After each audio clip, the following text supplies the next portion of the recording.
Welcome back to the EduData channel. देखिए आज की जो वीडियो है उसमें मैं आपको फॉरवर्ड फिल और बैकवर्ड फिल के बारे में बताना चाहता हूँ। देखो पहले हमने जो वीडियो करी थी उसमें मैंने आपको ये वाला क्या कहते हैं फिल एने वाला कॉन्सेप्ट बता दिया था आपको। ठीक है, आज का जो हमारा कॉन्सेप्ट है वो है बैकवर्ड फिल और फॉरवर्ड फिल।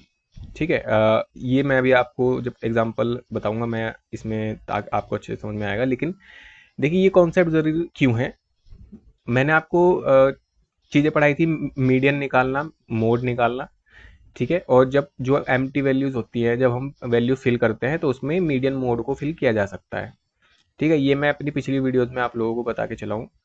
मेरे ख्याल से यहाँ पर अगर कोई मिसिंग डेटा टाइप्स, मेरे ख्याल से इसमें नहीं होगा। ठीक है, मैं आपको ये सब बता के चला हूँ पहले से ही मीडियन मोड वाला, कि वो कॉन्सेप्ट में इसीलिए बता के चला हूँ कि अगर जैसे कोई एम्प्टी रो है, कोई एम्प्टी वैल्यू है, जैसे ये दो कॉलम है और यहाँ पर कोई एम्प्टी वैल्यू है, तो आप इसको इसके मीन से फिल आउट कर सकते हैं, मीडियन से फिल आउट कर सकते हैं, मोड से भी फिल आउट कर सकते हैं। ठीक है, ये चीज़ें मैं आपको पिछली वीडियो में बता के चला हूँ। अब देखिए ये जो कॉन्सेप्ट है बैकवर्ड फिल और फॉरवर्ड फिल का, इसमें आप लोग ऐसे नहीं कर पाओगे। इसका रीज़न है क्योंकि देखिए जो डेटा होता है ना, जब सिक्वेंशियल हो जाता है। अब डेटा सिक्वेंशियल कैसे होता है, देखिए जैसे फॉर एग्जांपल एक टेम्परेचर का डेटा है। ठीक है, टेम्परेचर का डेटा है और इसमें वैल्यू जो है जैसे कि ओहो, जैसे फॉर एग्जांपल 1 पे वैल्यू है 0.5, 2 पे वैल्यू है नन। ठीक है, नन वैल्यू है, और 3 पे है 0.6। तो अब देखिए सिक्वेंशियल कैसे हो रहा है कि ये एक सेंसर है जो टेम्परेचर को फाइंड आउट कर रहा है। ठीक है, अब देखिए यहाँ पर जब आपको वैल्यू फिल करानी है, तो जैसे बैकवर्ड का फिल कराना है या फॉरवर्ड फिल कराना है, तो नेम से आपको पता लग रहा है कि फॉरवर्ड में क्या होगा कि ये वाली जो वैल्यू है इसको यहाँ पर फिल कर दिया जाएगा, और बैकवर्ड में क्या होगा, जो नीचे से वैल्यू होगी उसको फिल किया जाएगा। ठीक है, अब देखिए ये डेटा अब जो है सिक्वेंशियल हो गया है, क्योंकि अब फॉर एग्जांपल मैं अगर आपको कहूँ कि भाई हमारा डेटा 0.5 था 1 पे, और 2 पर था नन वैल्यू थी हमारे पास, कि हमारा जो सेंसर था वो डिस्कनेक्ट हो गया, और 3 पर जो है वो 0.6 आ गया। तो अगर मैं कहूँ कि भाई नहीं, यहाँ पर 100 हो गया होगा डेटा वो टेम्परेचर, तो क्या ये पॉसिबिलिटी है? नहीं, पॉसिबिलिटी नहीं है कि यहाँ पर 100 नहीं हुआ होगा, obvious सी बात है। डेटा टेम्परेचर जो है किसके बीच में आया होगा, या तो 0.5 आया होगा या 0.6 या फिर 0.7 चला गया होगा, इससे ज़्यादा तो नहीं जा सकता। अब हमारे पास वैल्यू नहीं है यहाँ पर, तो इसलिए हम लोग क्या करते हैं, फॉरवर्ड फिल करते हैं या बैकवर्ड फिल करते हैं। अब बैकवर्ड फिल करोगे तो आप नीचे वाली वैल्यूज को इसमें फिल आउट करोगे, और फॉरवर्ड फिल होती है तो ऊपर वाली वैल्यू यहाँ पर फिल होती है। अब देखिए इन दोनों में ये सिक्वेंशियल डेटा है, मतलब आपको फ्यूचर की जो वैल्यू है, ये वाली जो वैल्यू है, नन वैल्यू से आगे वाली की जो वैल्यू है वो आपको पता है कि भाई 0.6 हो सकती है, तो ऑब्वियस सी बात है आप यहाँ पर बैकवर्ड फिल कर सकते हैं। ठीक है, लेकिन अगर आपको अगली वैल्यू नहीं पता है तब आप बैकवर्ड फिल नहीं कर सकते। जैसे फॉर एग्जांपल मैं इसका रियल एग्जांपल अगर आपको दूं, तो आप स्टॉक प्राइस को बैकवर्ड फिल में फिल आउट नहीं कर सकते, क्योंकि आपको पता नहीं है कि आगे क्या आएगा। ठीक है, ये तो आप समझ रहे हैं ना कि ये आपको पता नहीं है कि स्टॉक में फ्यूचर में क्या होगा, इसलिए आपको वैल्यू फिल आउट नहीं करनी है, वो बैकवर्ड में फिल आउट नहीं होगी, है ना। या फिर हार्ट रेट की जो बीटिंग होती है, उसमें अगर आगे की वैल्यू नहीं है आपके पास, तो आप इसमें बैकवर्ड फिल नहीं कर पाएंगे। ठीक है, अब एग्जाम्पल देखो आप, एग्जाम्पल हम लोग, मैं एक कोडिंग का ही एग्जांपल लेता हूँ, उसमें बैकवर्ड और फॉरवर्ड दोनों करके दिखाता हूँ। टेम्परेचर का ही ले लेते हैं क्योंकि मैंने आपको टेम्परेचर से ही बताया है। तो सबसे पहले आप लोग अपना पांडा वगैरह इंपोर्ट करा लो, इंपोर्ट पांडा SPD। ठीक है, और इंपोर्ट numpy SNP। ठीक है, इसको थोड़ा सा स्क्रीन को थोड़ा जूम कर ले जरा। ठीक है, इसके बाद एक df बना लेते हैं हम लोग, equals to pd dot df, ओ सॉरी डेटा फ्रेम बना रहे हैं ना, pd डॉट डेटा फ्रेम।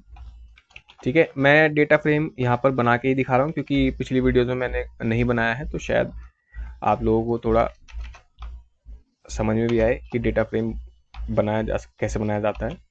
ठीक है, वैसे तो मैं बता चुका हूँ लेकिन फिर भी चलो। ठीक है, यहाँ पर मैंने लिया टाइम और आपका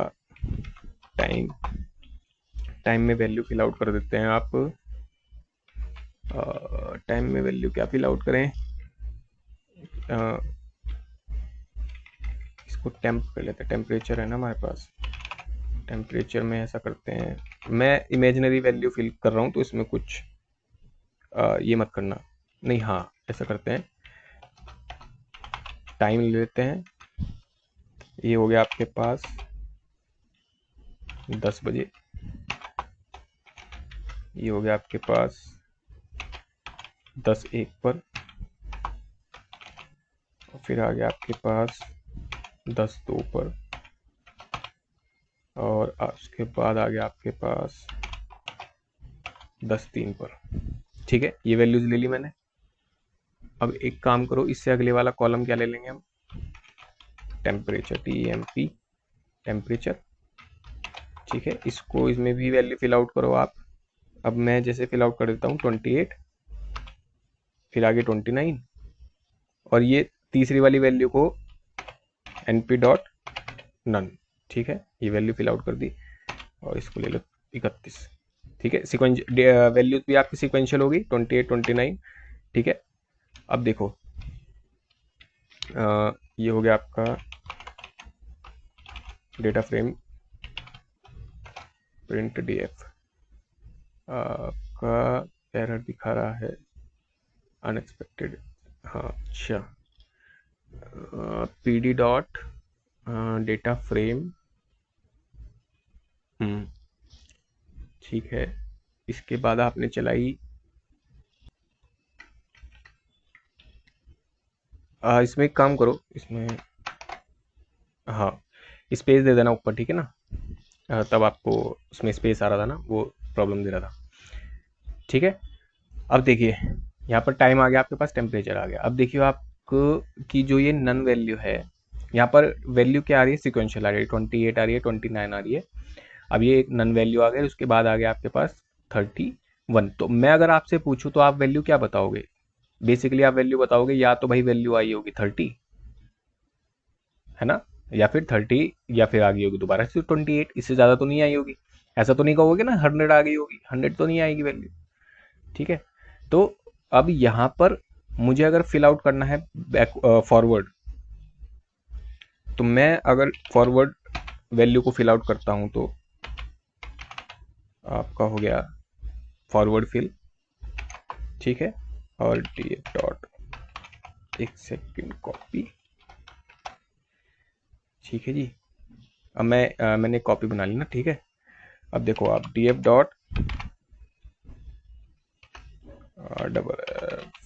df डॉट फिल, क्या फिल आउट करना है मुझे, टेम्परेचर, कहाँ है मेरा टेम्परेचर। ठीक है जी, df dot forward fill temperature dot, आपका आ गया यही डॉट एफ फिल।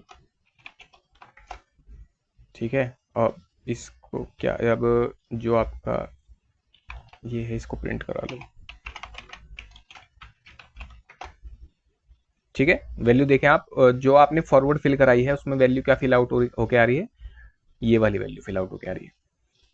ठीक है, अब देखिए मेरे ख्याल से अगर आप लोगों को, मेरे ख्याल से प्रॉब्लम अगर आई होगी, तो मैंने कोड में कुछ नहीं किया, मैंने एक नया डेटा फ्रेम लिया ताकि मेरा पुराने वाले डेटा फ्रेम में कोई दिक्कत ना हो, कोई प्रॉब्लम ना हो।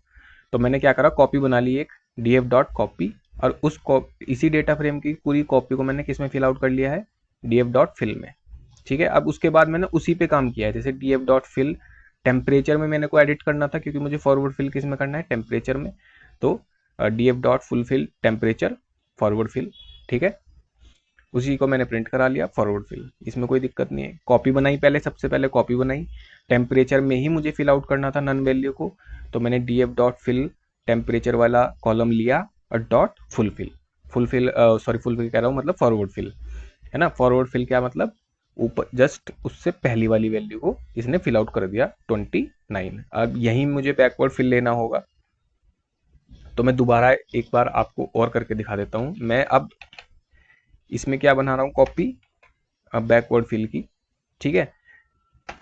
अब एक ही जगह लिख देता हूँ, तो अब इसमें हम लोगों को एडिट करना है, टेम्परेचर में ही करना है। यह है आपके पास, सॉरी, यह है आपके पास टेम्परेचर, ठीक है, इक्वल्स टू, ये आपके पास सेम लाइन मैंने ले ली, बस बैकवर्ड फिल टेम्परेचर डॉट, इस डॉट के बाद भी बी डॉट फिल मतलब बैकवर्ड फिल, ठीक है। अब इसको प्रिंट करा लेता हूं मैं। तो अब देखो इसने वैल्यू क्या फिल आउट करी है, 31, ठीक है। अब कॉमन क्वेश्चन, अच्छा अब इसमें कोई प्रॉब्लम तो नहीं है, लेकिन मैंने क्या कॉपी बनाई, अब की बार कॉपी बनाई है बी में, मतलब बी फिल मतलब बैकवर्ड फिल का एक डेटा फ्रेम बनाया नया, उसमें मैं मेरा जो मेन डेटा फ्रेम है उसको उसको ले लिया, तो ये कॉपी बन गई, ठीक है। अब मेरे नए डेटा फ्रेम, जो पुराना जो मेन डेटा फ्रेम है उसमें कोई प्रॉब्लम नहीं आएगी, जो भी एडिट करूंगा मैं अब अपने कॉपी वाले डेटा फ्रेम में करूंगा। तो D F dot B fill temperature वाला कॉलम लिया और टेम्परेचर वाले कॉलम में बैकवर्ड फिल को फिल आउट कर दिया, ठीक है। अब देखिए मेन क्वेश्चन आता है कि भाई हमें कैसे पता लगेगा कि बैकवर्ड फिल करना है फॉरवर्ड फिल करना है। देखिए भाई, अब अगर आपके पास फॉरवर्ड मतलब बैकवर्ड में आगे वाली चीज को फिल आउट किया जा रहा है, फॉरवर्ड में उस वैल्यू से जस्ट पीछे वाली को फिल आउट किया जा रहा है। अब देखिए मैं अगर आपसे कहूँ कि आप स्टॉक प्रिडिक्शन में एक नन वैल्यू को फिल आउट करेंगे, तो ऑब्वियसली किस चीज का यूज करेंगे, फॉरवर्ड फिल का, क्योंकि आपको नन आगे वाली वैल्यू जब तक नहीं पता है, फॉर एग्जांपल आप प्रिडिक्शन हो रही है यहाँ पर, है ना, आप प्रिडिक्शन कर रहे हैं कि भाई मुझे प्रिडिक्शन करनी है कि यहाँ पर क्या वैल्यू आएगी, तो ये वाली जो प्रिडिक्शन है ना, इस वाली प्रिडिक्शन की आगे वाली वैल्यू आपके पास नहीं होगी, है ना। मैं स्टॉक प्राइस का इसलिए ले रहा हूँ क्योंकि स्टॉक प्राइस में फ्यूचर का आपको नहीं पता होता क्या होना है क्या नहीं, इसलिए इसलिए यहाँ पर अगर आपको फिल आउट करनी होगी तो क्या करेंगे आप, फॉरवर्ड फिल मतलब उससे जस्ट ऊपर वाली वैल्यू को फिल आउट करेंगे, ठीक है। अब देखिए, वैसे जस्ट ऊपर वाली वैल्यू को फिल आउट नहीं करते, मतलब प्रिडिक्शन करते हैं, लेकिन मैं आपको एज ए एग्जाम्पल बता रहा हूँ, ठीक है। अगर हार्ट बीट की बात करूं, जैसे मैं हेल्थ सेक्टर में बात करूं कि भाई हार्ट बीट में क्या क्या लगता है, अगर आपके पास आगे वाली वैल्यू है तो आप बैकवर्ड फिल का भी यूज कर सकते हैं, लेकिन अगर आगे वाली वैल्यू नहीं है तब आप बैकवर्ड फिल का यूज नहीं करेंगे, ठीक है, फॉरवर्ड फिल का यूज ही करेंगे। तो मेरे ख्याल से ये टॉपिक आपको समझ में आ गया होगा, है ना। मैं इसको ज़्यादा बड़ा नहीं करना चाह रहा क्योंकि ज़्यादा बड़ी वीडियो आप लोग देखते भी नहीं हो, ठीक है। आपको लोगों को ज़रा टाइम स्पैम कम हो गया है ना। तो यहीं पे वीडियो ख़त्म करते हैं, तो मुलाकात होगी अपनी अगली वीडियो में अगले टॉपिक के साथ।